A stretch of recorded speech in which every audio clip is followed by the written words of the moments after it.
You know, we've all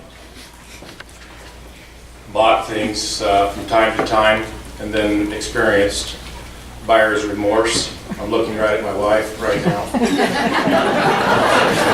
Well, I'm here to talk to you about a close relative of buyer's remorse, which is called speaker's remorse. And I'm sure all of you have been in that situation at one time or another where you had to speak at an athletic banquet or an awards banquet and thank all the people that made the program a success, et cetera, et cetera. So, and then you sit down and you go, you know, I forgot this person and I forgot that person, or the next day.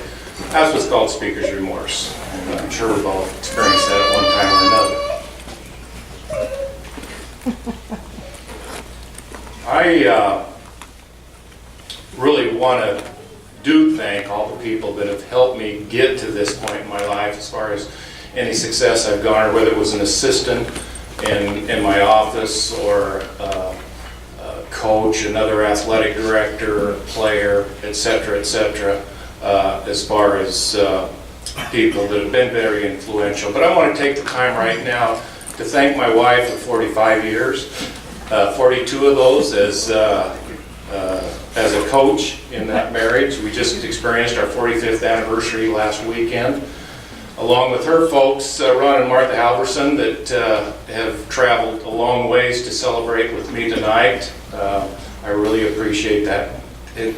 Don't cry, Grant, or else I'll start crying. And they've been a great influence in my life. Also, Russ Wright, who's a guy who played for me at Minico High School back in 1982 when we did win the state championship, and then Russ came to assist me in the early 90s as an assistant coach, and then when we did transfer from the NJC 2A to the NWAC, I hired Russ because I became the athletic director at that time. Hired Russ as our first head men's baseball coach at Treasure Valley Community College. So also Ed Aronson, who's sitting way in the back there.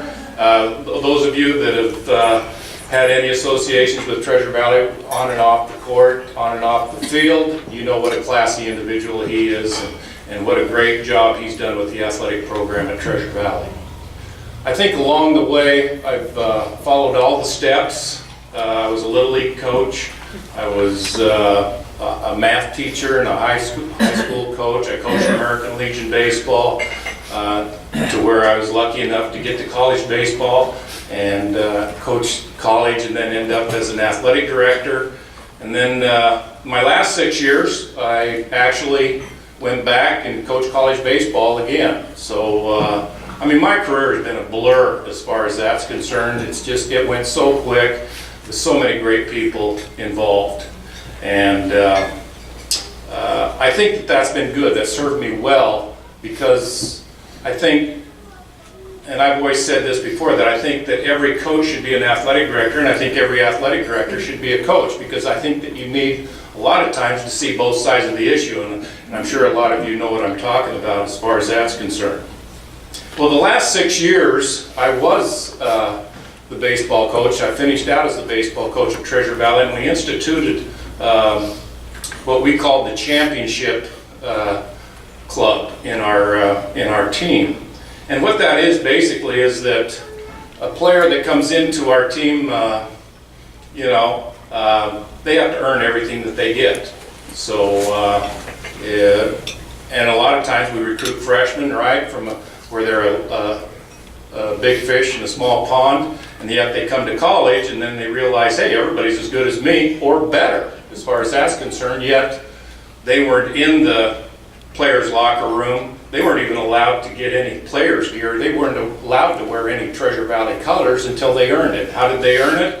Well, they had to show that they had a good work ethic. They had to show that they were a positive person as far as their other teammates were concerned. They had to show all those characteristics that are important as far as developing a team. And the look on their face when they finally accomplished getting into the Champions Club, and the way they got into the Champions Club, that other Champions Club members, plus assistant coaches and coaches, had to vote them in to the Championships Club. And the look on their face when I took their gear and gave them their gear and escorted them to their locker with their name on the locker, I'll never forget as a coach. And I feel the same way. It's just, you know, I don't know, I don't have a mirror in front of me, but I think I have that same look on my face. It's just like Marco is coming up with my NWAC gear. He's handing me my NWAC gear and escorting me to the Hall of Fame. And for that, I can't be more appreciative. Thank you very much.